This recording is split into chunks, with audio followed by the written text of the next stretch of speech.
नमस्कार, मैं रीमा प्रसाद। भारतीय सेना का बयान जारी किया गया है क्योंकि कहा यह जा रहा है कि कोई जवान हिरासत में नहीं है। इस तरह की खबरें निराधार है। चीन से झड़प को लेकर बयान जारी किया गया है क्योंकि इस तरीके की अफवाह फैल गई थी पिछले दिनों। वो तस्वीरें भी आपको याद होंगी, लेकिन अब ये महत्वपूर्ण जानकारी, कोई जवान हिरासत में नहीं। तो स्थिति को स्पष्ट करने के लिए भारतीय सेना की तरफ से ये स्टेटमेंट जारी किया गया है। श्रवण सेन हमारे साथ इस वक्त जुड़े हुए हैं।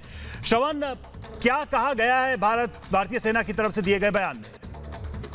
देखिए, ये बयान से साफ तरीके से भारतीय आर्मी ये कह रही है कि किसी तरह के डिटेंशन या अरेस्ट की बात नहीं है, क्योंकि कहीं ना कहीं कुछ ऐसे मीडिया आउटलेट्स ने ये खबर चलाई थी कि चीन बॉर्डर के पास में भारतीय सेना के कुछ सोल्जर्स को डिटेन किया गया था। वो साफ तरीके से झूठ है और कहीं ना कहीं ये कोशिश किया जा रहा है कि ये झूठ फैलाने की कोशिश कुछ ऐसे मीडिया आउटलेट्स से, जिसके कारण आज सबसे पहले इंडियन आर्मी ने ऑफिशियल तरीके से ये बयान जारी किया है।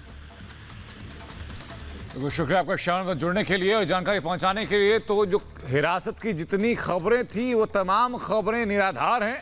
भारतीय सेना की तरफ से स्पष्ट कर दिया गया है कि भारतीय सेना का कोई भी जवान हिरासत में नहीं है।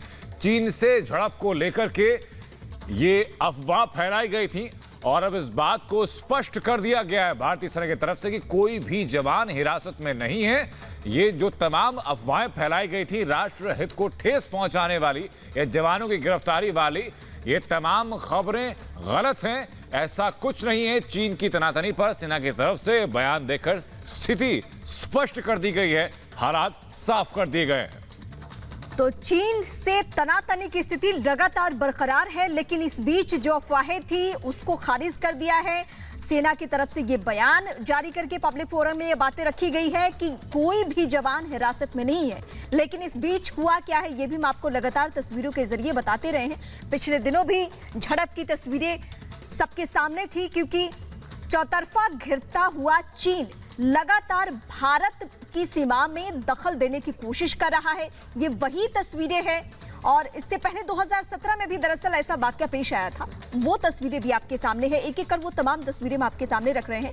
जब चीन के साथ सीमा विवाद हुआ है और तब तक चीन का क्या रुख रहा है, लेकिन भारतीय सेना लगातार मुस्तैद है। वो इतनी तैयारी के साथ है कि वो उसको आंख दिखा सके।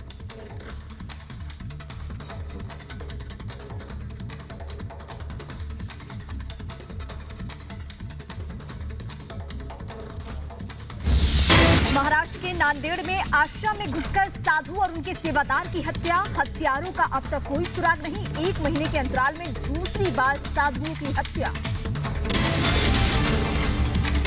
मायावती ने कांग्रेस और बीजेपी दोनों पर साधा निशाना। कहा, प्रवासी मजदूरों की दयनीय हालत के लिए दोनों पार्टियां जिम्मेदार। बीजेपी के साथ मिलकर चुनाव लड़ने से किया इनकार। उद्धव ठाकरे ने कहा, महाराष्ट्र में कोरोना मरीजों की संख्या में तेजी से इजाफा। लोगों से लॉकडाउन में घर पर ही ईद मनाने की अपील की। देश में कोरोना मरीजों की संख्या 1,31,000 के पार। 24 घंटे में 6,767 नए मरीज, 147 की मौत, 54,000 से ज्यादा मरीज हुए ठीक।